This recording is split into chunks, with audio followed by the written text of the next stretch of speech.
sulla on jo pullo suussa. Tähän aikaan, kello on 10. Juo nyt edes vettä välillä, sähän kuolet tuohon. Olisin tiedä. Kävittekö te tuolla City Marketissa?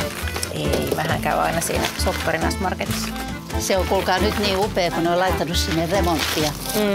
Kävin siellä viikko sitten, mutta ei se nyt hirveästi ollut muuta. Joo, mutta kato, sä et nyt tiedä, kun ne on laittanut siellä kaiken uusiksi. Oltiin semmoisessa ravintolassa. Aivan ihana tunnelma. Sitten Risto alkaa selittää jostain organisaatiomuutoksesta. Ja katsoin sinne auringonlaskuun ja ajattelin, että tää oli nyt tässä. Kohta on aika sun ekalle tyttökaverille. Voisin olla poikakaverikin.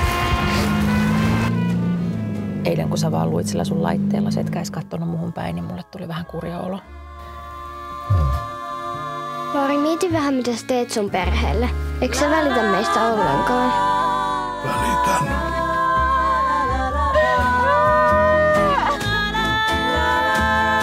Hei, skoolataanko? Joo. Skool. Ei, nyt skoolataan.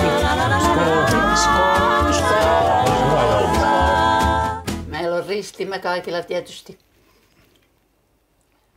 Ei se ole helppoa kenelläkään.